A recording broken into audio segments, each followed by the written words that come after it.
త్రిత్వ దేవుని యొక్క మహిమ ఆశీర్వాదము తన పరిశుద్ధ మహిమ జనముగా ఈ ప్రశస్త దినము 9వ దినమున ఆయన పరిశుద్ధ వాక్య మహిమ యొద్దకు వచ్చిన మనందరకును ప్రభు ఆత్మ తోడి ఉండును గాక. దయచేసి కూర్చోనండి.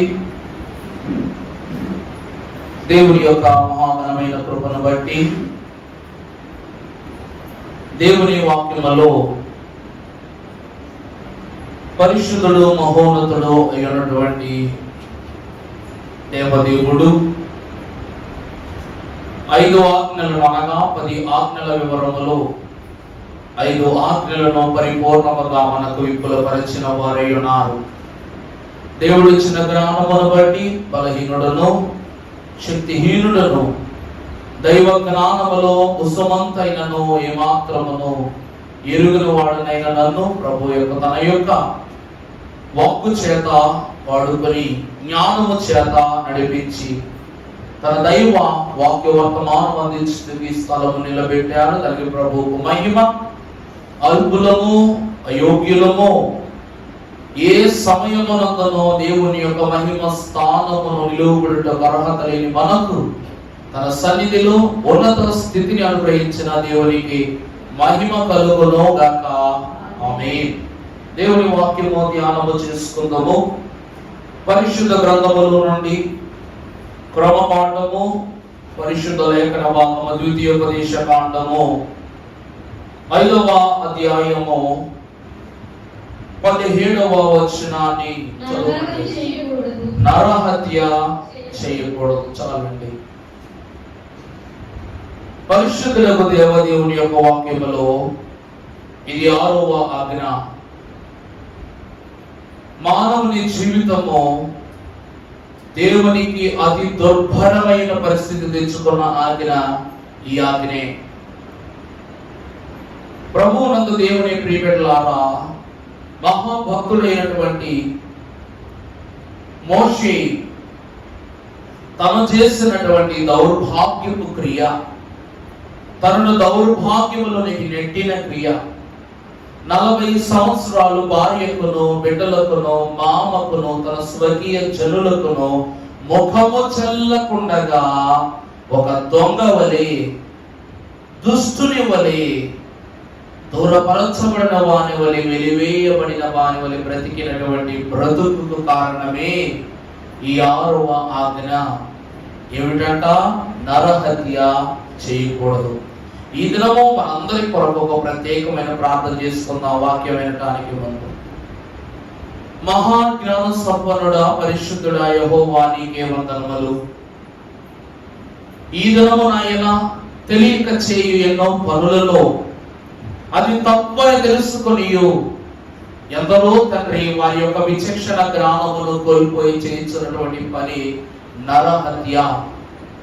నీ వాక్యములో భక్తులుగా చెప్పబడిన వారు ఆయా పనులను చేయుట ద్వారా నీవు వారిని ఎంత దూరముగా ఉంచావో, దూరము వలన వారు ఎంత కఠిన శోధనకు ఇచ్చారో మేము తెలుసుకోవడానికి ఈరోజు సిద్ధపడుతున్నాము నాయన.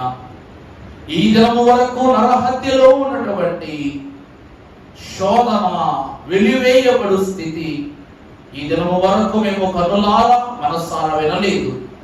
దీని ద్వారా నీకు మేము ఎంత దూరమవుతున్నామో తెలుసుకొని ఇక తప్పు చేయకుండగా, ఆ దూరమని ఎందుకు మాకు ఏర్పడకుండగా మమ్మను మేము సరిదిద్దుకొని నీ హృదయములో స్థానము సంపాదించుకొని నీకు మరింత దగ్గర ఉంటుకొని మాకు సదుపయోగ అవకాశమును దయచేయమని దైవ జ్ఞానముతో మమ్మలను చక్కబెట్టి సరి అయిన దారిలో నడిపించు. దివ్య దేవుని యొక్క కృప ఆశీస్సు రక్షణ నామమున వినయముతో ప్రార్థించుచున్న మా ప్రియ పరలోకపు తండ్రి, ఆమేన్. ప్రభు పేరిట సమస్త జ్ఞానమును దైవ ఉడంబడిక చొప్పున అనుగ్రహముగా పొందుటకు వచ్చిన వారులారా, దేవ నిర్మిత పరిశుద్ధ జ్ఞానమును సొలొమోను కన్నా మించిన అద్భుత జ్ఞానమును తండ్రి మీ అందరికీ దయచేసి తన పరిశుద్ధ మార్గమున మనెల్లరూ నిలువబెట్టును గాక. ఆమేన్. దేవుని యందు ప్రియబిడ్డలారా, ఒక ఆజ్ఞ ఈ భూమి మీదకు రావటానికి గతంలో జరిగినటువంటి ఒక తప్పు కారణమే. దేవుడు ఒక మాటను ఈ లోకమున మనకు హెచ్చరికగా ఇస్తున్నాడంటే గతంలో ఆ పని దేవునికి హేయముగా జరిగినది. ఈరోజు రోడ్లంట వెళ్తాం మనం, బళ్ళు మీద, ఆటోల మీద, కార్ల మీద వగేరా. కొన్ని చోట్ల రోడ్డు అటుపక్క ఇటుపక్క కొన్ని బోర్డ్స్ కనబడతాయి మీకు.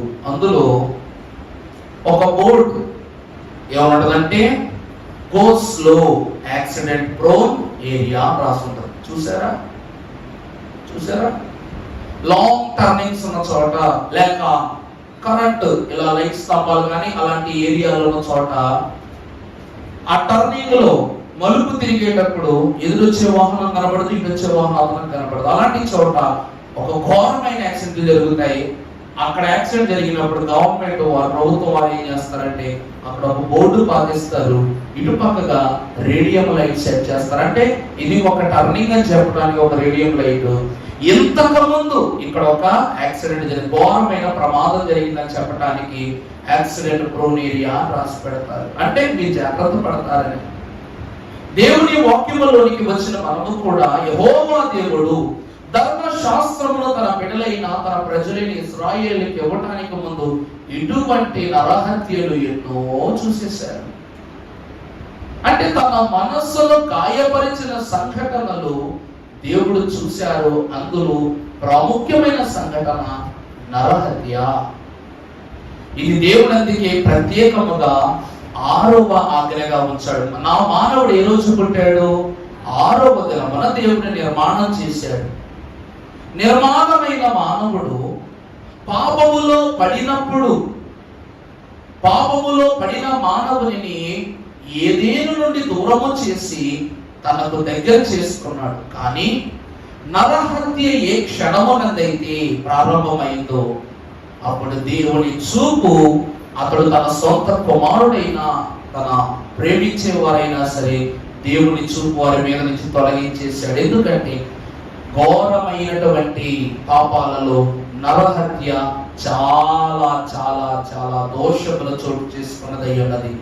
పరిశుద్ధ లేఖన భాగములు మనం చూసుకున్నట్లయితే మత్తయి సువార్త 5వ అధ్యాయము 21వ వచనమును మనం ఒక్కసారి చదువుకుంటే, నరహత్య చేయవద్దు, నరహత్య చేయువాడు విమర్శకు లోనవునని పూర్వీకులతో చెప్పబడిన మాట మీరు విన్నారు కదా. ఏమనగా తన సహోదరుని మీద కోపపడు ప్రతివాడు విమర్శకు లోనగును, తన సహోదరుని చూచి వ్యర్థుడా అని చెప్పువాడు మహాసభకు లోనగును, ద్రోహి అని చెప్పువాడు నరకాగ్నికి. దేవుని యందు ఇష్ట వాక్య ధ్యాన సంపుటిలోనికి వచ్చిన వారులారా, దేవుని ధ్యానాంశం తెలియజేస్తున్నది తన సహోదరుని పట్ల ప్రేమ, సంతుష్టి, సౌభాగ్యము, ఆనందము, ఆతురత, గౌరవము కలిగి ఉన్న వాడికి దేవుడు మహాసభలోనికి రాణిస్తారట. ఇంకా విమర్శ చేస్తూ, తిడుతూ, దుర్జనుని కింద, దౌష్టుని కింద, దుర్మార్గుని కింద ఎంచువానికి దేవుడు ఏమిస్తా ఉన్నాడు? నరకమును ఇస్తూ ఉన్నాడు. దేవుని ప్రియబిడ్డలారా, ఇక్కడ ప్రత్యేకంగా వాక్యం చెప్తా ఉంది సహోదరుడు అని. వాళ్ళని వెళ్ళి నరహత్య చేయడం గురించి చెప్పడం లేదు, కానీ మొట్టమొదట దేవుడు మొదలు పెడుతూ ఉన్నది దేనితో? సహోదరునితో. ఎందుకంటే నరహత్య ప్రారంభమైంది సహోదరుల దగ్గర నుండి. దేవుడి వాక్యం ఆదికాండ గ్రంథం 4వ అధ్యాయం 8వ వచనాన్ని చదువుకున్నప్పుడు, అమ్మా కయ్యూను తన తమ్ముడైన మాట్లాడెను, వారు పొలములో ఉన్నప్పుడు కయ్యూను తన తమ్ముడైన హేబేలు మీద పుట్టి అతనిని చంపెను. చూడండి, దేవుని వాక్యంలో సహోదరునితోనే దేవుడు ప్రారంభించాడు. కారణం ఏమిటంటే ఆది కాండం అంటే ప్రారంభంలోనే, ఆది అనగా ప్రారంభంలోనే శోధన, మరణ శోధన సహోదరులతోనే మొదలైంది.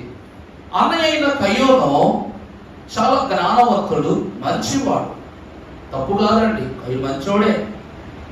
అంతటి మంచివాడు తన స్వంత సహోదరుని చంపడానికి కారణం ఏమిటంటే జ్యేష్ఠత్వమును అనే అంతస్తు కయ్యూనుకు ప్రారంభంలోనే పోయింది. ఈరోజు మనం జ్యేష్ఠులు అంటున్నాం, కానీ ఎవరు జ్యేష్ఠులు? ఎవరంటే జ్యేష్ఠులు? దేవుడికి జ్యేష్ఠులు ఇష్టమని ఎవరు చెప్పారు మీకు? ఏ యాజకుడైనా మాట చెప్పాడంటే అమ్మబాకండి. ఎందుకంటే ఆది నరుడైన ఆదాము గారు జ్యేష్ఠుడు అందరికంటే. కానీ రెండవ ఆదాముగా చెప్పబడిన యేసు ప్రభువుని ఈరోజు మనం గౌరవిస్తున్నా, గుర్తు చేసుకుంటున్నాం. ఆయన జ్యేష్ఠుడై ఉండొచ్చు, కానీ యేసు ప్రభువు శ్రేష్ఠుడు. నీకు జ్యేష్ఠుడు కావాలా, శ్రేష్ఠుడు కావాలా? శ్రేష్ఠుడే కావాలి. అలాగే తన అన్నయ్య హేబేలు దేవునికి అర్పణించాడు, జ్యేష్ఠ అర్పణనిచ్చాడు. ఏ అర్పణ అండి అది? జ్యేష్ఠత్వం అర్పణించాడు. కానీ భక్తుడైన హేబేలు గారు, తమ్ముడైన హేబేలు మాత్రము శ్రేష్టమైన అర్పణించాడు. దేవునికి ఏది కావాలో అక్కడ రుజువు చేయబడింది. అందుకు కానీ జ్యేష్ఠత్వము కన్నా శ్రేష్టత్వమే మిన్నని దేవుడు గౌరవిస్తూ తన మహిమను తన బిడ్డల వైపు కనపరిచినప్పుడు దాన్ని ఓర్వలేని తత్వాన హేబేలును కయ్యూను పొలంలో చంపేశాడు. మొదటి పాపము అగోచరము కాని పాపము మరణము. అందుకు కానీ ఆదాములు పాపములో పడిపోయినప్పుడు ఆదాము అవ్వ ఎక్కడున్నారు అని అడిగాడు దేవుడు. అడిగాడా? అక్కడ ప్రభు అడగానే, ప్రభువా మేము చెట్టు చాటున దాగుకొని ఉన్నా. ఎందుకు దాగుకొని ఉన్నారు? మేము దిగంబరులము కనుక. మీకు దిగంబరులని ఎవరు మీతో చెప్పారు అని ప్రభు కోపపడి వారి యొక్క పరిస్థితులను, వారి యొక్క శోధనలను, వారు చేసిన తప్పులను ప్రభు అడిగి తెలుసుకుని అప్పుడు కదా శాపించారు ప్రభు, అప్పుడు కదా వెళ్ళగొట్టారు.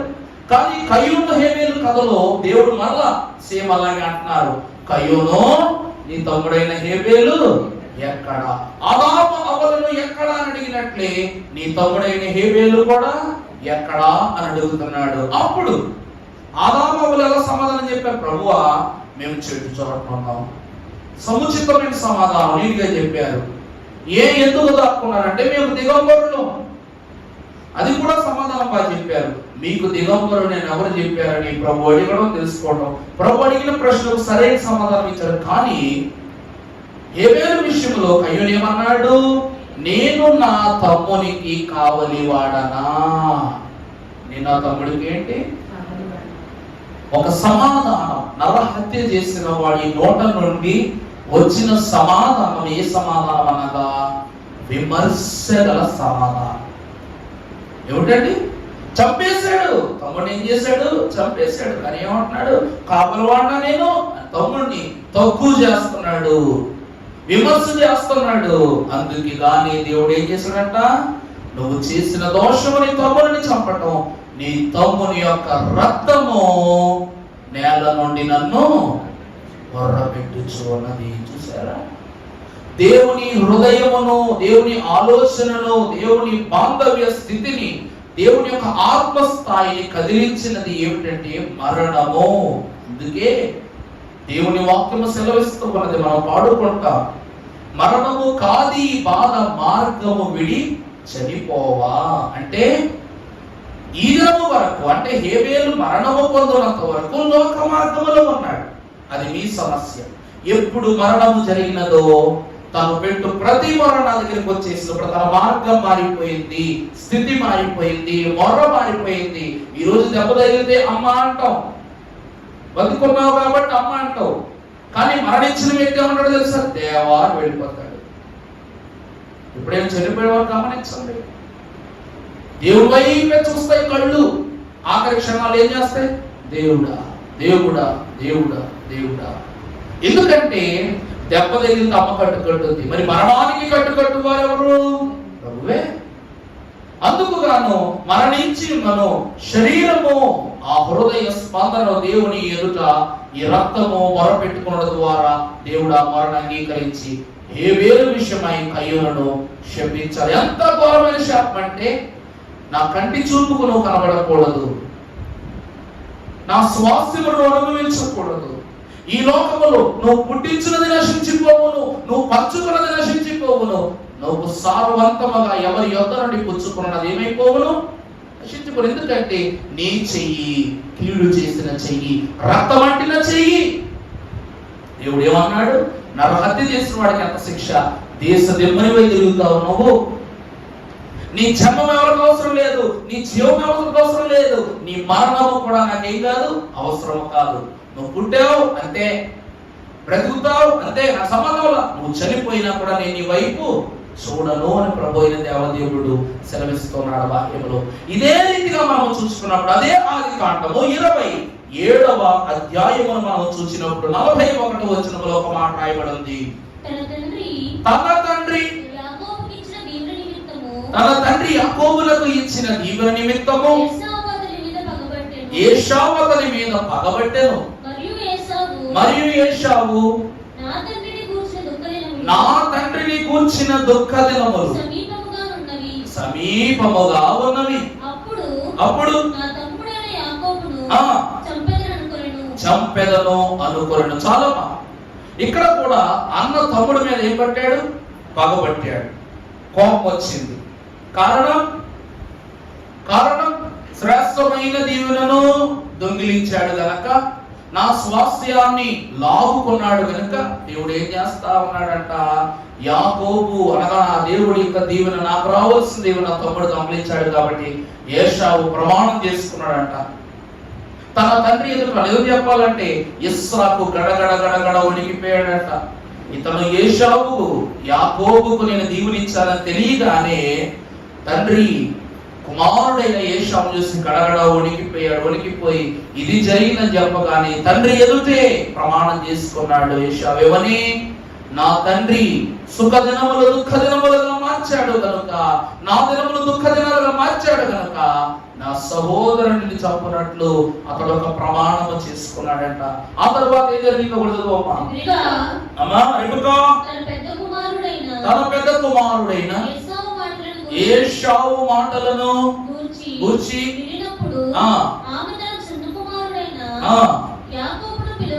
పిలువనంపి అతనితో ఇట్లనెను, ఇదిగో నీ అన్నయ్య ఏశావు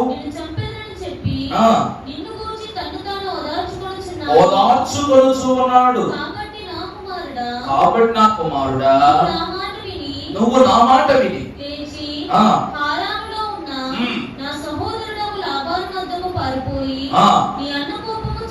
చల్లారు వరకు తొలగి మరచు వరకు చాలా. దేవుని ప్రియబిడ్డలారా, అక్కడ అన్నల గొడవే, ఇక్కడ అన్నదమ్ముల గొడవే. అది ఆదికాండమే, ఇది ఆదికాండమే. మొదటి వాడు దుష్టుడయ్యాడు, రెండవ అన్న దుష్టుడయ్యాడా? అవలా. కారణం ఏంటంట? దేవుడు జ్యేష్ఠత్వాన్ని యాకోబుకి ఇచ్చేసి శ్రేష్ఠత్వాన్ని ఏశావుకి ఇచ్చేసాడు. అందుకే ఏశావు సంతతి వారి ఈ దినము వరకు కూడా ఆకలి చూడట్ల. కారణం ఏమిటో చెప్పంటారా ప్రియులారా? దేవుడు నిర్ణయించిన నిర్ణయాన్ని అతడు ఒప్పుకున్నాడు. ఏశావు ఏం చేశాడండి? ఒప్పుకున్నాడు. యెహోవా దగ్గర దూత పాదాలను పట్టుకుని విడువలంబక దేవుడి ఎదుట మొరలిడటం వలన దేవుడు యాకోబును విడిచిపెట్ల. ఏశావు మనస్సు దేవుడికి తెలుసు కాబట్టి. ఏశావు మనస్సు నిజంగా ఒక మాట చెప్తాను, మీరే బాగా ఆలోచించండి. చిన్నప్పటి నుంచి తండ్రి జ్యేష్ఠత్వం నీకే ఇస్తానని పెంచాడు. తల్లి అంటది దేవుడు నీకే ఇస్తాడు అని పెంచింది. తల్లి ఎప్పుడు తమ్ముడిని వెనకేసుకొస్తుంది, తండ్రి ఎప్పుడు కొడుకుని వెనకేసుకొస్తున్నాడు. వీడికి ఒకవేళ నా జ్యేష్ఠత్వం వెళ్ళిపోతే నేను ఏమీ లేనివాడిని అయిపోతానని ముందే తెలుసు కదా ఏశావుకి. మరి తెలిసినప్పుడు తన తమ్ముడిని చిన్నప్పుడే చంపొచ్చు. ఎందుకు చంపలా చెప్పండి? ఇప్పుడు ఆపదేంటో నీకు తెలిసిపోయింది, నువ్వు జాగ్రత్త పడవు ఏమా? ఆపదేంటో నీకు తెలిసింది, దాని నుండి తప్పించకుండా నువ్వు జాగ్రత్త పడతావా పడవా? ఇప్పుడు హేబేలు గురించి కయ్యూనుకు తెలియదు, కానీ తెలిసిన వెంటనే ఏమైపోయింది, చంపేశాడు. అలాగే ఏశావు కూడా యాకోబు తనకు అడ్డుగా ఉన్నాడు, తన దీవునికి అడ్డుగా ఉన్నాడని తెలిసి సొంత తమ్ముడిని చంపేయచ్చు కదా, ఎందుకు చంపలా? ఎందుకంటే ఏశావు సంతతికి ఉన్న గొప్ప భాగ్యం ఏమిటంటే వారు స్వాస్థ్యాన్ని కోల్పోకుండా జీవిస్తారు. ఏశావు అంటే స్వాస్థ్యాన్ని కోల్పోకుండా జీవిస్తారు. దానికి ఉదాహరణ ఏమిటంటే సెయేరు మన్యములో వీళ్ళు యాకోబు సంతతి వారిని తెలిసిన ఎవరు కత్తి దుయ్యలేదు, మాటు వేయలేదు. అలాగే వారికి ఆహారం వేయడానికి కూడా వెనకాల ప్రభు ఏమని చెప్పారు, మీరు డబ్బులు ఇచ్చుకున్న ఆహారం కొనుక్కోండి అన్నారు. ఇప్పుడు మీరు మా దీవెను దొంగలించారు, మీరు డబ్బులు ఇచ్చిన ఆహారమేమో అని వాళ్ళు బయటకు పొమ్మన్నారు, కానీ పొమ్మన్నారా? కారణం ఏమిటంటే ఏశావు యొక్క మనస్సు విస్తారమైన మనస్సు. అందుకే అరణ్యములో దేవుడు కొండల నడుమ, చెప్పానుగా, పెట్రా ఇశ్రాయేలు దేశంలో ఎర్రటి కొండలు, వాళ్ళు జీవించి వాళ్ళు నివసించే ప్రదేశము కూడా ఎర్రటి ప్రదేశం, ఎర్రటి నేల మీద వారు జీవించారు. వారి దేహాలు ఎరుపు, వాళ్ళ ప్రాంతము ఎరుపు, వారు తినే ఆహారము కూడా ఎరుపే. అటువంటి ప్రదేశంలో అంటే ఎర్రదనంతో నిండి ఉన్న ఆహారం అంటే ఎడారి ప్రాంతం అనుకోవడం మీకు బాగా అర్థమవుతుంది. ఏమనుకోవాలి? ఎడారి ప్రాంతం. ఇశ్రాయేలు ప్రజలకు అన్ని చోట్ల ఆహారం దొరికింది, కానీ ఈ సెయేరు మన్యంలో ఇలా ఆహారం దొరకల. అందుకే కొనుక్కునే పరిస్థితి వచ్చింది. అర్థమవుతుందా? వీళ్ళు నిరాకరించవచ్చు, కానీ నిరాకరించలేదు. ఎందుకంటే దేవుడిచ్చిన స్వాస్థ్యాన్ని, దేవుడిచ్చిన మాట గౌరవించాడు ఏశావు. ఇక్కడ యాకోబు గొప్పతనం లేదు, కానీ యాకోబును దేవుడు శ్రమ పెట్టాడు. యాకోబు సంతతి అని ఇశ్రాయేలు ప్రజల్ని దేవుడు శ్రమ పెట్టాడు. ఏశావుకు శ్రమ ఏం లేదండి, చాలా సంతోషంగా ఉన్నాడు. జ్యేష్ఠత్వం పొందుకున్న క్షణం నుండి మామ దగ్గరికి పారిపోయాడు. అన్న నుండి తప్పించుకోవడం కోసం దూత కాళ్ళు పట్టుకుని బ్రతిమలాడాడు. ఆ దూత విదిలించుకున్న దెబ్బలు తిన్నాడు, తిప్పలు పడ్డాడు, దొంగనే నింద మోసాడు, పిల్లలు తీయాల్సి వచ్చింది. భార్య బిడ్డలను విడిచి ఎక్కడ నది దాటించి, హెబోరేవు దాటించి ఈవలిగా ఒంటరి బ్రతుకు బతికాడు. ఒంటరి వాడిగానే జీవించాడు. తిండి లేక, తెప్పలు లేక, బాధపడుతూ దేవుని ఎదుట క్షమాగుణము సంపాదించుకున్న తరువాత బిడ్డల దగ్గరికి వెళ్ళాడు, ఆనందపడ్డాడు. కష్టాలు ఎవరికి వచ్చినాయి? యాకోబు గారికి వచ్చినాయి. ఏశావు బాగున్నాడుగా. అంటే దేవుని వాగ్దాన స్థితిని గమనించు వాడి నరహత్యకు పాల్పడడు. అందుకే అతడు నరహత్య చేయలేదు కనుక ఇతడు దేవుని స్వాస్థ్యములు వర్తిల్లాడు. దొంగలించిన కారణాన, ఎందుకంటే 10 ఆజ్ఞల్లో దొంగలించకూడదని కూడా ఉంది. అది దొంగలించాడు కనుక ఎన్ని తెప్పులు పడాలో అన్ని తెప్పులు పడవలసిన యాకోబు పడ్డాడు. కానీ కయ్యూను ఆలోచించలేదు కాబట్టి అన్ని పాపాలు, అన్ని శోధనలు, అన్ని శాపాలు కయ్యూను కుటుంబానికి వచ్చేసాయి. చూసారా ఎంత వ్యత్యాసము? ఇద్దరు ఆది కాండం వాళ్ళే, ఇద్దరు అన్నదమ్ములే, ఒక గర్భ సంతానమే, కానీ తీరులు వేరు, తలంపులు వేరు, దేవుని యందు వారు ఆలోచించిన ఉద్దేశాలు వేరు. అందుకే దేవుడిచ్చిన మేళ్ళు కూడా వేరే. పరిశుద్ధ గ్రంథములో నుండి నరహత్య ఎంత పాపకరమైనదో, దేవుని కనుదృష్టికి ఎంత దోషకరమైనదో పరిశుద్ధ భక్తుడైన కీర్తనకారుడు దావీదు తెలియజేస్తున్నాడు. పరిశుద్ధ లేఖన భాగముల నుండి 5వ దావీదు కీర్తన 6వ వచనమును మనం చదువుకున్నట్లయితే, అమ్మా అబద్ధములాడు వారిని నీవు నశింప చేయుదు, నరహత్య జరిగించు వారిని యెహోవాకు అసహ్యులు. అసహ్యము అన్న మాట కొత్తగా మనం వర్తమానంలో చెప్పుకోకర్లేదు. చీదరించుకోవటము, చీకొట్టడం కన్నా ఘోరమైంది అసహ్యమే. అంటే మనిషి ఆలోచన కాదు కదా, అతని యొక్క తలంపు మనసులోనికి వచ్చిన మన యొక్క బాడీ లాంగ్వేజ్ మొత్తం ఏమైపోద్ది, నటునడం అయిపోద్దంట. దాని అర్థం ఏంటంటే నువ్వు మనిషిలో ప్రవర్తించవు, ఆ కాసేపు వాడు గుర్తున్నంత సేపు నిన్ను నువ్వు మర్చిపోతావు, నీ మాట తీరు మారిపోద్ది, నీ తలంపులు మారిపోయి, ఉద్దేశాలు మారిపోతాయి. అంటే దేవుడు నరహత్య చేయవాడిని. ఈ రోజు ఉన్నమ్మా క్రిమినల్ ఎలా చూస్తామండి? మనం క్రిమినల్ ఎలా చూస్తాం? వాడు ఎదురుగా వస్తుంటే వీధిలో చూసామో వాడు హంతకుడు అని భయపడతాం. గృహాల్లోకి ఏం చేస్తాం? చిచ్చి అనుకుంటాం. కొంతమంది ఏం చేస్తారు తెలుసా? బ్రాహ్మిన్స్ అనేటువంటి కలిగినటువంటి వారైతే వాళ్ళు ఏం చేస్తారు, వాళ్ళు చూడకనేది పాపంలో స్నానం చేస్తారు.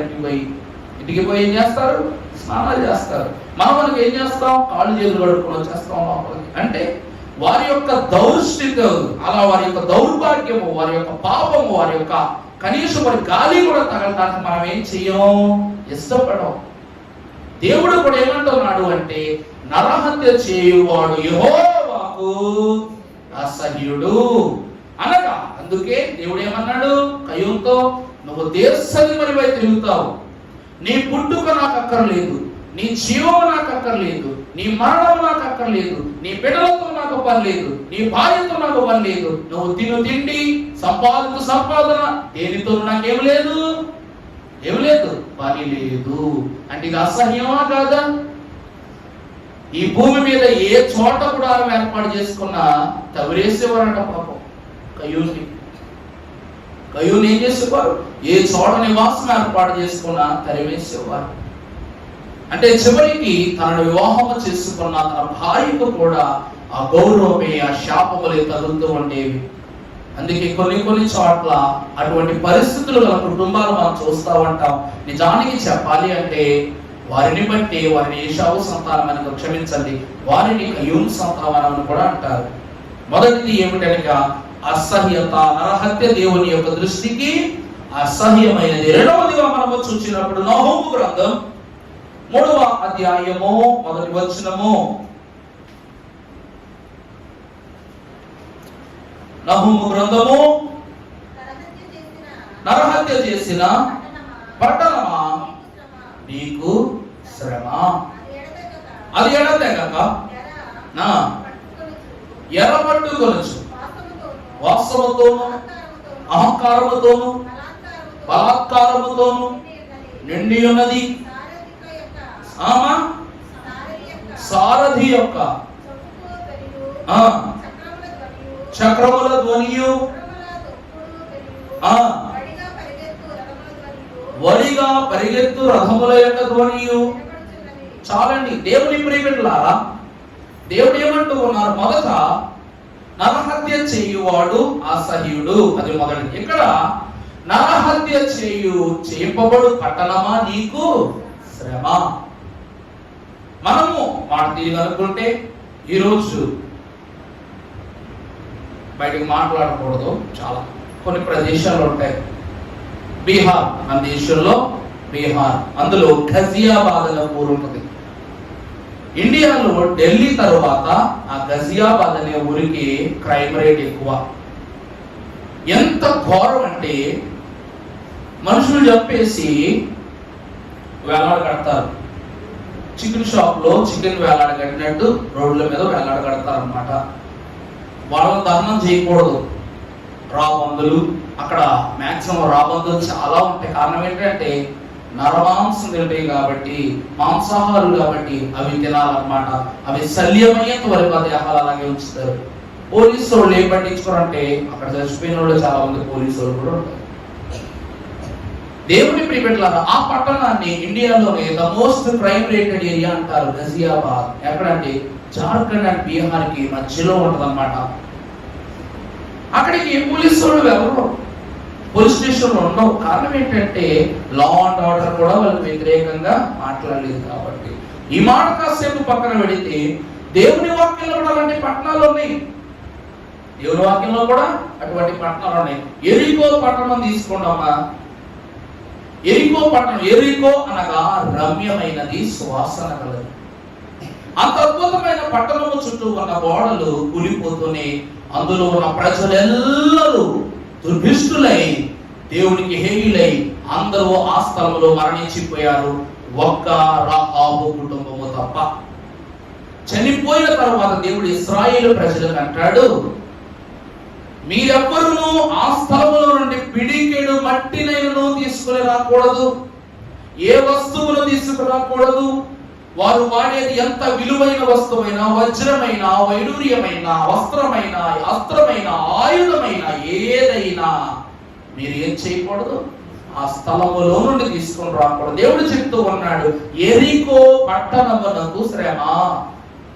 అలాగే నరహత్య, ఎరికో పట్టణవాసులైనటువంటి అన్ని తప్పుడు పనులు చేశారు. దేవుని వాక్యంలో చూశాం. అలాగునని మహాగరుడుగా చెప్పబడిన బిలాము వల్ల, ఆ బిలాము ప్రవక్త చేసినటువంటి చెడు దోష క్రియల వల్ల ఈ దినం వరకు బయలుదేరు ఉత్సవంలో జరిగినటువంటి ఆ చెడు తరుణం, దేవుని కోపమునకు, దేవుని ఉగ్రతకు లోనటువంటి ఆ ప్రాంతము ఈ రోజు వరకు నరహత్య చేయబడింది. ఇక మూడవదిగా చూస్తే యేసు క్రీస్తు ప్రభు వారు తన శిష్యునిగాను ప్రియునిగా భావించిన భక్తుడైన యోధ తను ఉరివేసుకుని మరణించిన తరువాత సొమ్ముతో కొన్న భూమి ఏమైతే రక్త భూమిగా మరి, అంటే ఈరోజు అటువంటి ప్రదేశాలు దేవునికి ఏమై ఉన్నవంట? శ్రమ కలిగించే ప్రదేశాలు. శ్మశానం దాటొచ్చామనుకోండి, కాళ్ళు చేతులు కడుపుకొని లోపలికి వెళ్తాం. భయం, ఎందుకంటే అక్కడ సైతాను యొక్క క్రియలు లేక సైతాను యొక్క తలంపులు వస్తాయి, అవి మన వెంటే వస్తాయన్న భయంతో కాళ్ళు పెట్టుకుంటాం. మరి అటువంటి ప్రదేశాలను చూస్తేనే, సమాధులు, శ్మశాన వాటికలను వస్తేనే మనం అంతా ఇబ్బందికి ఫీల్ అయితే, ఒక ఊరంతా నశించిపోయింది. ఈ రోజు మనకు బాగా తెలిసి ఆటం బాబు ట్రై చేశారు దేని మీద, హిరోషిమా, నాగసాకి. ఈ రోజు వరకు అవలక్షణాలతో వికలాంగుల్లో పుడతారు పిల్లలు కూడా. అక్కడికి వెళ్ళి ఎవరు మంచినీళ్ళు కూడా తాగరండి. కారణం ఏంటంటే వాయువు కాలుష్యం, నీరు కాలుష్యం, తిండి కాలుష్యం, నేల కాలుష్యం, గాలి కాలుష్యం. అక్కడ ఏం చేయబడింది? నరహత్య. ఎంతో మంది నశించిపోయారు, ఈ రోజు వరకు నశించిపోతూనే ఉన్నారు. అటువంటి పట్టణాలకు దేవుడు ఏమంటున్నారు? శ్రమ. రెండవ రాకడ రాగా భూమంతా శ్రమే, భూమంతా శ్రమే. ప్రభు ఏమన్నారు? ఆయన మేఘారుడు అయి వచ్చుచున్నాడు. ఇదిగో ఆయన మేఘారుడే వచ్చున్నాడు, భూజనులందరూ రొమ్ము కొట్టుకొనొచ్చు ఏడ్చెదరు. భూజనులందరికీ శ్రమ. అలాగే దేవుని వాక్యం సెలవిస్తూ ఉన్నది, చేయు క్రియలను బట్టి, నరహత్య చేయుటను బట్టి ఆ ప్రాంతమునకు కూడా శ్రమ అని దేవుడు తెలియజేస్తూ ఉన్నాడు. రెండవది, మొదటిది మనుషుని వారిని అసహించుకున్నాడు. రెండవది, దేశాన్ని అనగా ప్రాంతాన్ని, పట్టణాలను కూడా దేవుడు అసహించుకుంటున్నాడు. ఇక మూడవదిగా మనం చూసినట్లయితే హబక్కూకు గ్రంథము 2వ అధ్యాయము 12వ వచనం చూస్తే, నరహత్య చేయుట చేత పట్టణమును కట్టించు వారికి శ్రమ, దుష్టత్వము జరిగించుట చేత కోటను స్థాపించు వారికి శ్రమ. జనములు ప్రయాసపడుదురు గాని అగ్ని. చాలండి. సొదొమ గొమొర పట్టణము బహురమ్యమైనదిగా లోతు మహాభక్తునికి కనబడింది. ఇతడు పట్టణము బయట గుడారం వేసుకుంటే నిజం కనబడింది. పట్టణములో అక్కడ ఉండడానికి ఇష్టపడినప్పుడు ఆ పట్టణం ఏమైపోయింది? నాశనం అయిపోయింది. ఈరోజు దేవదేవుడు ఆలోచనకు విరుద్ధంగా బాబేలు గోపురాన్ని కట్టారు. దేవుని ప్రజలు ఏం చేశారంటే బాబేలు గోపురాన్ని కట్టారు. అందుకు దేవుడు ఇష్టపడలేదు, దాన్ని వద్దన్నారు, వీళ్ళు కట్టారు. అందుకు ఏమైంది? ఆ కట్టడం ఏమైపోయింది? కట్టే కొద్ది కూలిపోతుంది, కట్టే కొద్ది కూలిపోతుంది. ఎన్ని మార్లు కట్టినా కూలుతూనే ఉంది. ఇప్పుడు నశించిపోయింది ఆ ప్రదేశం. దేవునికి ఇష్టం లేదు. దానిని నువ్వు కట్టాలని అనుకుంటే నీ యొక్క ప్రయాస వ్యర్థమే, కానీ ఆ ప్రయాసను దేవుడు ఏం చేయడు? సఫలము చేయడు. అలాగే నరహత్య చేసి, అనగా పశ్చాత్తాపము లేకుండా చేసే పనులతో నువ్వు ఎన్ని క్షమాగుణకు ఆలోచనలు నువ్వు చేసిన, తప్పు చేసి అనగా మరణం చంపేసి ఈ బయటకు వెళ్ళి గంగలో మొలమలో లేక వేప నీళ్ళతో స్నానం చేయను, పసుపత్తను, అదత్తను, ఇదత్తను, ఆ ఊరికి వెళ్ళను, ఈ ఊరికి వెళ్ళను, గుండు కొట్టించుకొని వచ్చేయను అంటే చేస్తా ఉంటారు చూడండి. అవన్నీ ఏమంటూ ఉన్నారు దేవుడు? ఆ ప్రయాసాలన్నీ వ్యర్థమే అని దేవుడు వాక్యం చెప్తూ ఉంది. మూడవది మనం చూసినప్పుడు మత్తయి సువార్త 5వ అధ్యాయము 21వ వచనము, నరహత్య చేయువాడు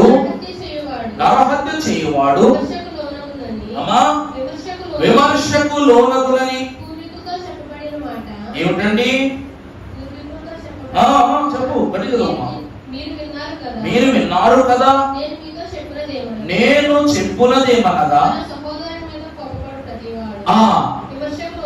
చాలండి. దేవుని ప్రియమిట్లారా, మూడవది తనను అనగా నన్ను కనపరచు వారిని నేను గనపరుస్తాను, నన్ను ప్రేమించు వారిని నేను ప్రేమిస్తాను. అలాగే దేవుణ్ణి విమర్శించే వాళ్ళని కూడా దేవుడు ఏం చేస్తాడు అనగా, దేవునికి అయిష్టమైన పనులు చేసిన వారు విమర్శకులు. అటువంటి వారికి దేవుడిచ్చే రిటర్న్ గిఫ్ట్ ఏంటంటే విమర్శ చేయటమే. విమర్శ అంటే మామూలు విమర్శ కాదమ్మా. దేవుడు చి అన్నాడంటే మనుషులు కూడా చి అన్నట్లే. దేవుడు పో అన్నాడంటే మనుషులు కూడా పోమన్నట్లే. నిజం చెప్పాలంటే ఈరోజు మీకు ఒక నిజం చెప్పేస్తా. దేవుని మాట ఎంత కట్టుదిట్టమైన మాటో మీకు అర్థమైపోతుంది. హేబేలును చంపిన తరువాత ఒక కొడుకు చనిపోయాడు అన్న బాధ ఆదాము అవ్వలకి గుండెల్లో ఎంత ఉందో, ఒక కొడుకుకి శాపం వచ్చిందనే బాధ కూడా అంతే ఉన్నది. చనిపోయి ఒకడు గుండెకు గాయం చేశాడు, చనిపోయిన జీవోత్సవముగా బ్రతుకుతూ మరొక కొడుకు గుండె గాయం చేశాడు. దేవుడు వాళ్ళని బయటకు వెళ్ళిపోమన్నప్పుడు వారు బాధపడాల. దేవుడు మాట విని బయటకు వచ్చేసారు. కానీ కడుపు కోసి ఏమంటది, యెహోవా దయ వలన నేను ఒక మనుషుని సంపాదించుకున్నా. ఆయన నీ దయ వలన సంపాదించుకున్న ఈ బిడ్డ ఏమైపోతుంది? ఈ మాట కయ్యూనికే కదమ్మా.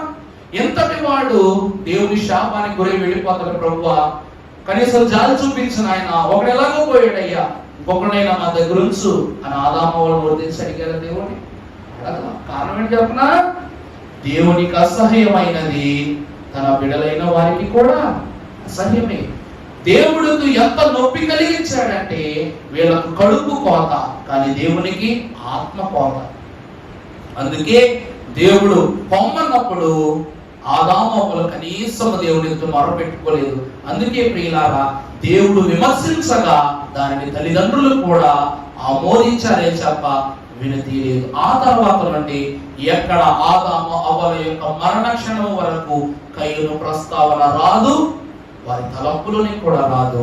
చూసారా, దేవుని మాటే మన మాట అయితే నిత్యము దీవెనే. ఆ తర్వాత నుంచి ఆదాము అవ్వలకు దేవుడు మరలా సంతానాన్ని ఇచ్చాడు, సంతృష్టి ఇచ్చాడు, ఆనందాన్ని ఇచ్చాడు, ఆశీర్వాదాన్ని ఇచ్చాడు, ఆయుష్ కాలాన్ని కూడా ఇచ్చాడు. ఎందుకంటే నరహత్య దేవుని దృష్టికి దోషమని తెలుసు. అది తెలిసి చేసిన తర్వాత దేవుని మాటకు మనము తిరిగి బదులు చెప్పడం అనేటువంటిది మనము నరహత్యలు పంచుకున్న దాంతో సమానం. ఈరోజు చంపినోడు ఒక లెక్క, చంపమన్నాడు ఒక లెక్క కాదమ్మా. చంపమన్నాడు చంపినోడితో సమానమే. వాడి చేతిలో కత్తి, వీడి చేతిలో లేదంటే. దేవుడు ఏమన్నాడు? జీవము మరణము నీ నాలుక వశం. నీ నోటితో చంపమన్నావంటే ఆ చావులో నీకు భాగం ఉంది. వాడు రక్తం అంటించుకున్న పాపి, నువ్వు రక్తం అంటించుకోమని చెప్పిన పాపి, ఇద్దరకు భాగం ఉంది. బిలామునకు దేవుడు ఏమంటా ఉన్నాడు? వారిని హతమార్చడానికి గల సమాధానం అంటే ఒక సలహా నువ్వు నాకు ఇవ్వు బిలాము అని అడిగాడంట. బాలాకు చంపించింది ఎవరు? బాలాకే. కానీ ఈ చంపడానికి చావులకు మూల సూత్రధారి ఎవరు? బిలాము. దేవుడు బాలాకును శోధన పెట్టాడా, బిలామును శోధన పెట్టాడా? ఎవరండి? బిలామునే. కత్తి ఎవరి దగ్గరికి వచ్చింది? బిలాము దగ్గరికి వచ్చింది. అంటే నరహత్య నోటి ద్వారా కూడా జరుగుతుందని బిలాము జీవితమే చెప్తా ఉంది. ఇదే దేవుడు అంటున్నాడు, అటువంటి వారు విమర్శకులోనైనట్లుగా చూపిస్తుంది. చివరికి గాడిద కూడా అంటుంది, రే దిగరా గాడిద, దేవుని ఖడ్గం మీదకి వస్తుందా. అప్పటి వరకు అద్భుతమైన ప్రవక్త బిలాము. ఎవరంటే నక్షత్రము యాకోబులో ఉదయించెను, రాజదండము ఇశ్రాయేలు నుండి లేచని ప్రవచించిన ప్రవక్త. మనం చదువుకున్న యోధా పత్రిక 4వ వచనంలో ఒకసారి చదువుమా అన్నమాట. యోధా పత్రిక 4వ అధ్యాయం 4వ వచనం. ఏలయనగా కొందరు రహస్యముగా చొరబడుతున్నారు, వారు భక్తిహీనులై మన దేవుని కృపను కామతురత్వమునకు దుర్వినియోగపరుచున్నారు. మన అద్వితీయ నాథుడును విసర్జించుచున్నారు. చాలండి. అక్కడ భక్తులైనటువంటి బిలామునకు రాసినటువంటి తన యొక్క భక్తిని భక్తిహీనతగా మార్చుకొని, తన యొక్క జ్ఞానాన్ని, తన యొక్క ఆలోచనలను తన ప్రజలైన ఇశ్రాయేలీయులను కామతురా తత్వములోనికి నడిపించాడు. ఆ తత్వమే నరహత్యగా మారిపోయింది, నాశనముగా మారిపోయి. చూసారా? అందుకు దేవుడిని విసర్జించాడు కనుక ఇతడు విమర్శింపబడ్డాడు. చివరికి గాడిదకు కూడా ఇతడు చొలకనే దిగు దిగు దిగు దిగు. దేవుని ప్రియబిడ్డలారా, దేవుడు విసర్జిస్తూ ఉన్నాడని తెలిసి గాడిద కూడా బిలాముని కిందకి నెట్టేసింది. అర్థమైందా అండి? ఆ తప్పు చేయటం వలన లోకంలో ఏ జీవికైనా ఏమిటో తెలుసా? హేయమే. అందుకే తప్పిపోయిన కుమారుడు దేవుడు విడిచిపెట్టాడు. పందులు కూడా దగ్గరకు రావడం లేదు. కారణం ఏంటంటే దేవునికి ఇష్టం లేనప్పుడు అవి రాణిస్తాయి, తండ్రికే ఇష్టం లేనప్పుడు అవి రాణిస్తాయి. అదే చెప్తూ ఉన్నది. నరహత్య చేయవాడు విమర్శకుడు అంటే ఎవరు వాడి దగ్గరికి రానివ్వరు, ఎవరు వాడికి తిండి పెట్టరు, ఎవరు వాడిని చేరదీయరు. ఎందుకంటే వాడిని చేరదీస్తే మనం చేరదీయబడతాం, మనం అదే పరిస్థితిలోకి వస్తామని తెలిసి ఎవరు వారిని దగ్గరికి కూడా రానివ్వరు. ఇది 4వది, విమర్శలోనికి వెళ్ళటం. 5వది మనం చూసినప్పుడు లేవీకాండము 24వ అధ్యాయము 21వ వచనము. జంతువులను చావగొట్టిన వారు దాని నష్టమును ఇచ్చుకొనవలెను. నరహత్య చేసిన వారికి మరణ శిక్ష. ఈరోజు జంతువులను ఒకవేళ ఎవరైనా చంపినట్లయితే దానికి ప్రతిగా మనం ఏమివ్వాలి? నష్టం చెల్లించాలి, నష్టపరిహారం ఇవ్వాలి. అదే మరి మనుషుల్ని చంపితే మరి ఈరోజు మనం ఏం చేస్తాం? మనం బయట మన తప్పు, మనం నరహత్య చేయలేదు కదా, ఎవరు చేయలేదు కదా, చేయలేదు కదండి. మరి బయట ఏం చేస్తున్నారు? చావుకు పైసలు ఇచ్చేస్తున్నారు. గొర్రెలను మేకను చంపితే సొమించినట్లు మనుషుని చంపి కూడా ఏమిస్తున్నారమ్మా? డబ్బులు ఇచ్చేస్తున్నారు. వాక్యము తెలియచేస్తూ ఉన్నది, ఈ లోకమునందు దేనికైనా వెల ఇవ్వబడదు గాని నీ శరీరమునకు, నీ దేహమునకు, నీ ఆత్మకు వెల ఇవ్వబడదు. అది వెల కట్టే స్థానము దైవ సన్నిధి మాత్రమే, దేవుని రాజ్యము మాత్రమే. దానికి వెల ఇచ్చి పుచ్చుకునేవాడు నీ కొరకు ప్రాణము పెట్టిన ప్రభువు మాత్రమే అన్నారు. ఇక్కడ మనం చూస్తే అక్కడ రాయబడిన మాట, జంతువులకు వెలిస్తాం కానీ మనుషులకు మాత్రము నరహత్య చేసిన వానికి శిక్ష మరణదండన. దీనిని మొదటి మరణం అంటాం. దీన్ని ఏమంటామండి? మొదటి మరణం అంటాం. దేవుని ప్రియబిడ్డలారా, ఈ లోకములో పాపాలను బట్టి, రోదనను బట్టి, చెడు నడతను బట్టి, పాప అనుసరణలను బట్టి మనుష్యులకు వచ్చేటువంటి క్రియ, దౌష్ట్య క్రియ ఏమిటంటే ఫలము. ఆ ఫలమే మరణము, మరణ శిక్ష. మనము మరణం పొందుకుంటాం కానీ మరణ శిక్ష ఈ పని చేసేవాళ్ళకి వస్తుంది. అందుకే ప్రభు యేసుక్రీస్తు ప్రభు వారు ఏమంటారంటే పేతురుతో, పేతురు ఆ కత్తి తీసి వరలో పెట్టుకో. కత్తి వాడు ఆ కత్తి చేతిలోనే చచ్చిపోతాడు, ఆ కత్తికే బలైపోతున్న ప్రభు చెప్పారు. నరహత్య చేసిన వాడిని ఎలా చెప్తారు చెప్పండి? నరహత్య చేసిన వాడిని ఎవరు చెప్తారు? గోడ చంపేస్తాడు, వీడు వాడిని పడుస్తాడు. వాడు అవతల వాడి కొడుకు, లేకపోతే వాడు తండ్రి, వాడు మనవడు, ఎవడో వీడు పగపట్టుకున్నాడా? పగపడతాడు. ఏదో ఒక సమయం చూస్తాడు, వాడు కత్తి తీస్తాడు, వీడు చంపేస్తాడు. వీడు పడుకుంటాడు, వాడు చంపుతాడు. వీడు ఉంటాడు, ఇంకా రోజు రోజుకి చైలు పెరుగుతూనే ఉంటుంది తప్ప తగ్గదు. అలాగా ఈ కుటుంబము ఆ కుటుంబము వైరాలతో నిండిన కుటుంబం అయిపోద్ది, భవిష్యత్తు లేని కుటుంబం అయిపోద్ది, బహు సంతుష్టి సమాధానం లేని కుటుంబాలు అయిపోతాయి. ఇదే మొదటి మరణం. ఈ లోకములో ఏ క్రియను అనుసరిస్తామో ఆ క్రియకి మనం బానిసం అవ్వాలి. ఇక మనం తర్వాత చూసినట్లయితే ప్రకటన గ్రంథం 21వ అధ్యాయము 8వ వచనము, పిరికివారును, అవిశ్వాసులను, అసహ్యులను, నరహంతకులను, వ్యభిచారులను, మాంత్రికులను, విగ్రహారాధికులను, అబద్ధికులందరూ అగ్ని గంధకములు గల మండు కొండములో పాలు పొందుదురు. ఇది రెండవ. చూసారా? తన కోపమే తన శత్రువు, తన శాంతమే తనకు రక్ష. తన కోపం ఏంటంట? ఆ కోపము నీకు శత్రువు తెచ్చిపెడద్ది. అక్కడితో వదిలేస్తే నీ శాంతము నీకు రక్షణనిస్తుంది. అలాగే ఈ లోకములో శత్రుత్వము పెంచుకొని మొదటి మరణాన్ని పొందుకున్న తరువాత దోషాలన్నీ దేవుడి సన్నిధిలో ఉంటాయి. దేవుడు లెక్క కడతాడు. లెక్క కట్టిన తర్వాత అక్కడ చదివినట్లు నీకప్పుడు ఏ మరణం కలుగుద్ది? ఎన్నో మరణం అది? రెండవ మరణం. మొదటి మరణము చేసే పాపాలను బట్టి ఇక్కడ, రెండవ మరణము చేసిన పాపాలను బట్టి ఆత్మకు పడే శిక్ష. ఇక్కడ శారీరక మరణం, అక్కడ ఆత్మీయ మరణం. అగ్ని ఆరక, పురుగు చావక శోధన పడుతూ ఉంటాం. చూసారా? నరహత్య చేస్తే ఎన్ని గౌరవాలు తెలియక పిచ్చులాగా ఏం చేస్తున్నారో, ఎలా ఉంటున్నారో తెలియదు, అన్ని మైమరిచిపోయి ఆలోచనలను దుర్లభమైన తలంపులతోనూ అసలు ఆ గొడవకి అలా కూడా సంబంధం ఉన్న కూడా కొంతమంది ఎంటర్ అవుతారు. చివరికి వాళ్ళే సెంటర్ అవుతారు. అవునా? ఎంటర్ అవుతారు. తర్వాత ఆ గొడవలో వాళ్ళే సెంటర్ అవుతారు. చివరికి చలి వచ్చినప్పుడు వెంటర్లో ముసుగుతో పడుకున్నట్టు ఆసుపత్రిలో పడుకుంటారు. దేవుని ప్రియబిడ్డలారా, దైవజనులైన దేవదాసయ్య గారి మీదకు కర్రెత్తని మనిషి లేడు. దైవజనుల మీద కర్రెత్తని మనిషి లేడు. అందుకు తిరిగి దైవజనులు కర్ర ఎత్తుకున్నారా?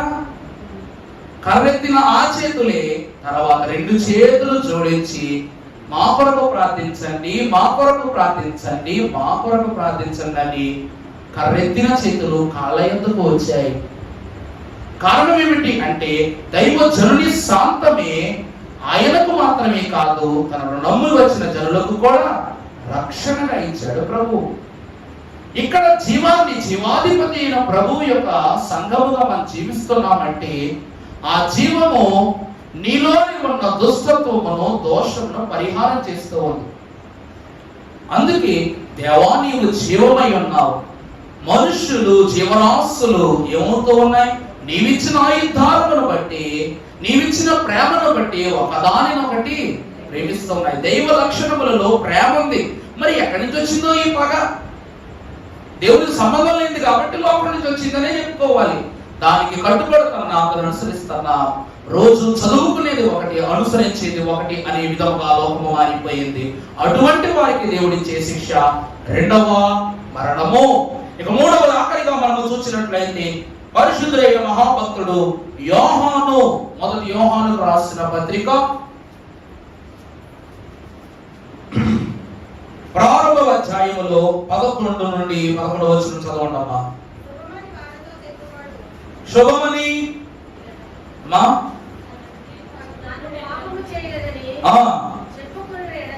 చెప్పుకునేలా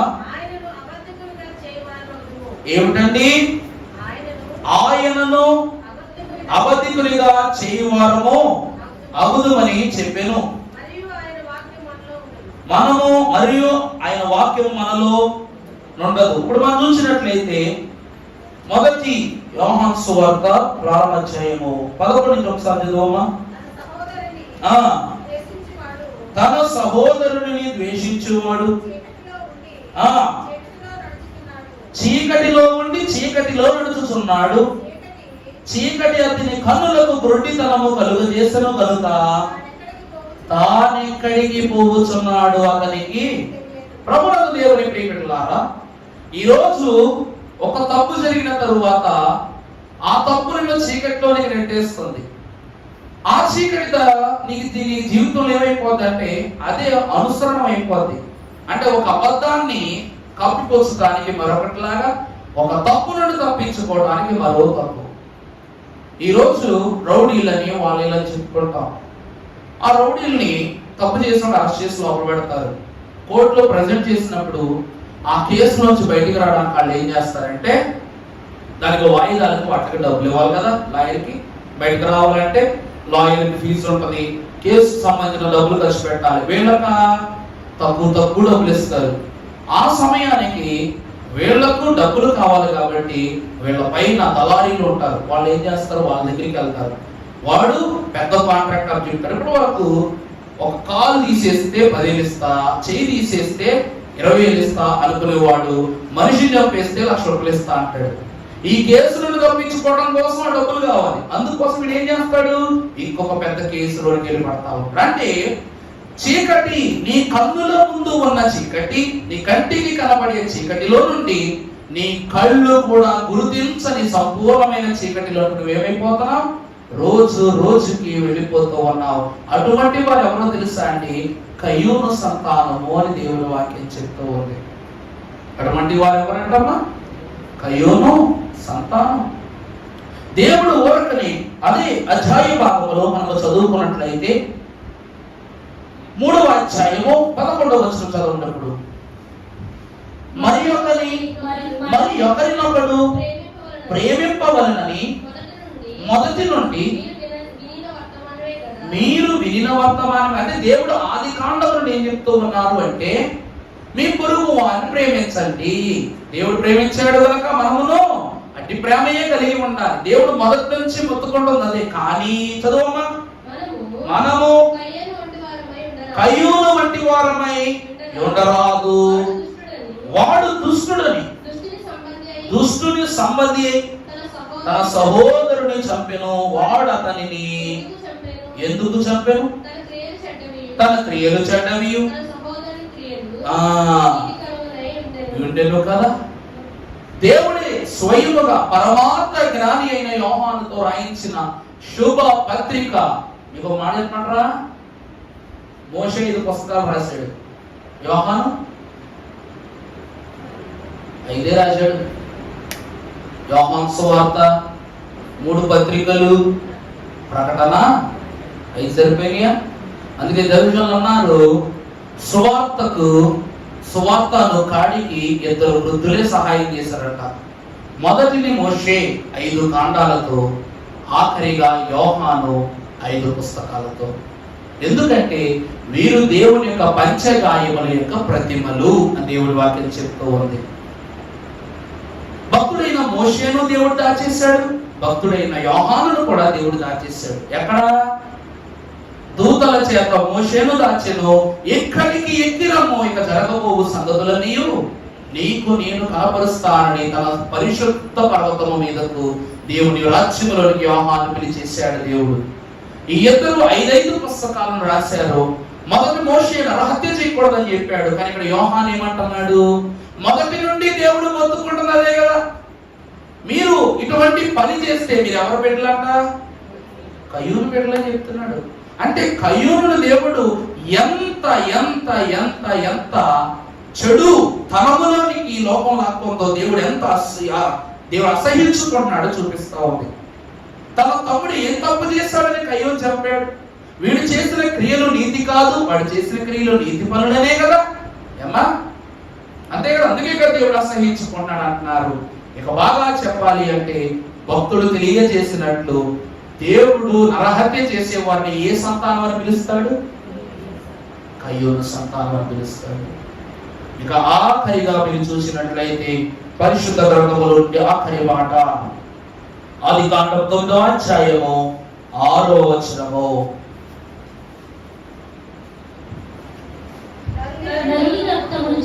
నరుని రక్తమును చిందించు వారి రక్తము. అమ్మా ఎందాక నేను జుట్టు పీక్కుంటున్నా, ఈ మాట ఏంటా, ఎందుకంటే కొంచెం కలిపి ఉన్నట్టుగా అనిపించింది. అక్కడ కొంచెం తల్లి నీకు అర్థమయ్యే ప్రీతిగా చదువు, టకటకమని కాకుండా నరుని రక్తమును చిందించు వాని రక్తము నరుని వలననే. మీకేమైనా అర్థమైందండి అక్కడ? మీకు మ్యాటర్ ఏమైనా అర్థమైందా? నరుని రక్తము చిందించు వాని రక్తము నరుని వలనే అంటే నువ్వు ఒకటి ప్రాణం తీసావంటే నీ ప్రాణాన్ని నీ ఓటి వాడే తీస్తాడు. అంటే నిన్ను చంపేవాడు నీ అంత ఎత్తు, నీ అంత వెడల్పు, నీ అంత బలము, నీ అంత శౌర్యము గలవాడే నీ ప్రాణాన్ని తీస్తాడు. అంటే మన వాడుకు భాషలో మాట చెప్పాలంటే తలం తన్నేవాడు తర్వాత ఎవరు తగ్గుతాడు? తలం తన్నేవాడు ఎంత పోతాక తాడి తన్నేవాడు తలలో వేరేవాడు తల్లుకుపోతాడంట. పాము కనబడిన కప్పలను తింటది, కానీ ఆ కప్పను తినేటువంటి పామును గ్రద్ద తింటది. ఆ గ్రద్దను తుఫాను మింగేస్తుందంట. అలాగనని నువ్వు ఒకడిని చంపితే నీకన్నా బలమైన వాడు నిన్ను చంపుతాడు, కానీ వాడు నరుడే. వారెవరండి? నరుడే. ఇప్పుడు కంటిన్యూ చేయమాట.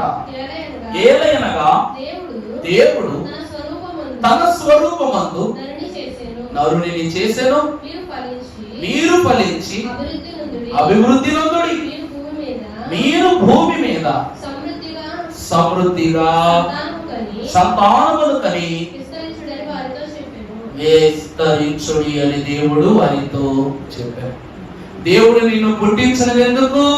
ఫలించి విస్తరించి అభివృద్ధి నొంది తన పరిశుద్ధ పట్టణముగా, తన ప్రియ స్వాస్యముగా చెప్పబడిన ఈ భూమిని నిండించమని. కానీ భూమంతటిని మృత్యు కూపములా మార్చేస్తూ ఉన్నారు మనుషులు. ఈరోజు మరణాలు ఎలా ఉన్నాయి కూడా మనకు బాగా తెలుసులేండి. ఏడ్చే వాళ్ళు కూడా ఎంతమంది వస్తున్నారనే చూస్తూ ఏడుస్తారు. వాస్తవమే, కార్యక్రమాలు చేయడానికి వెళ్తున్నాం కాబట్టి అక్కడ చూస్తున్నాం.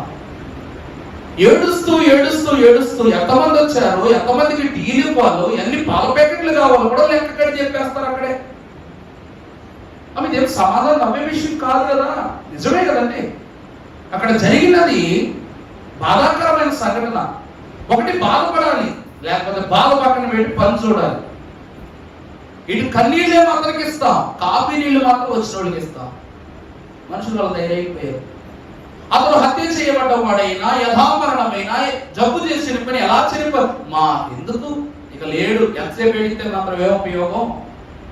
మరి యేసుక్రీస్తు ప్రభు వారు మరణము పొందిన తరువాత తిరిగి బ్రతుకుతారన్న విశ్వాసంతో ఒక వేశ్యగా చెప్పబడి, ఒక వ్యభిచారిణిగా చెప్పబడినటువంటి మగ్దలేని మరియ దేవునితో ఆఖరి క్షణము వరకు ఉండకుండగా ఆఖరి శిలువ శ్రమ సమయంలో ప్రభువును నమ్మి విశ్వసించి వచ్చిన ఆమె ఆయన లేచి ఉంటాడని సుగంధ ద్రవ్యాలు కూర్చుని వెళ్ళింది.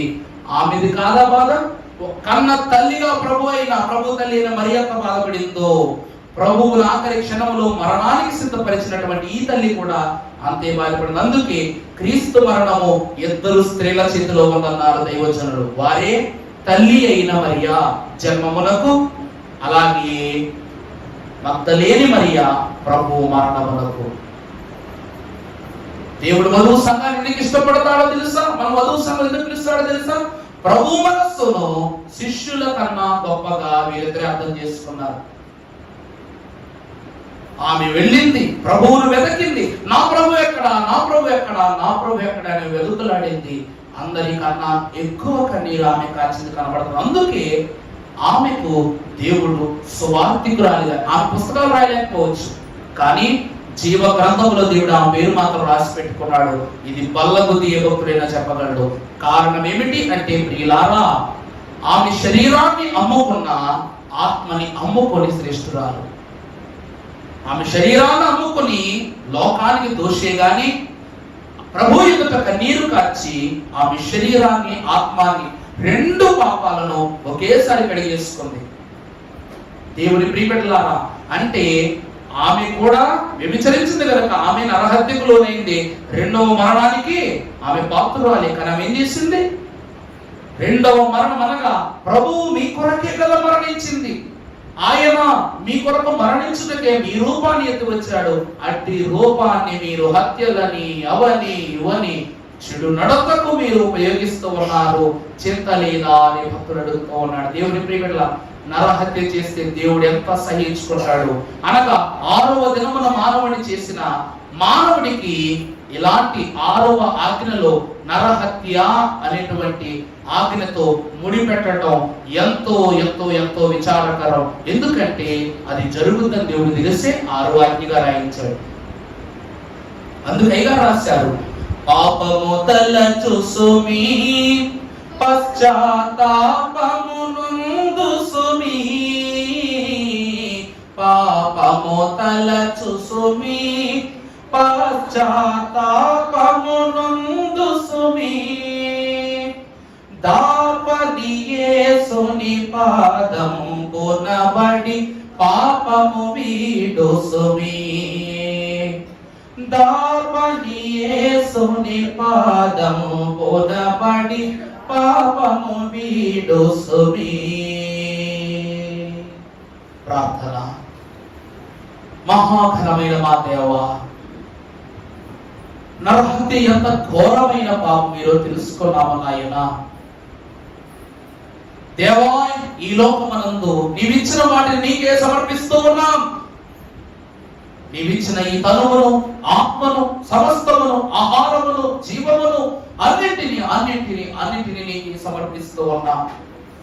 ఈ దిన మా సమర్పణ ప్రార్థనలో మేము చెప్పిన విధముగా జీవించడానికి ఈ శరీరం ఎవరి సొత్తు కాదు, ఎవరి వలన గాయపరచబడకూడదు, ఎవరి గాయముల చేత శరీరములకు తూట్లు పడకూడదు. మాకు తూట్లు పడకూడదని ఈ శరీరములో తూట్లు పడిపించుకున్నావు ప్రభువా.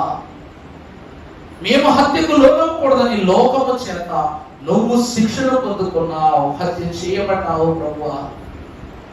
తండ్రి, నరహత్యలో ఉన్నటువంటి దోషము, నరహత్య చేయడం ద్వారా జరిగేటువంటి శోధన, తరతరములు వేటాడు అపవాది యొక్క ఆలోచన వంటిది.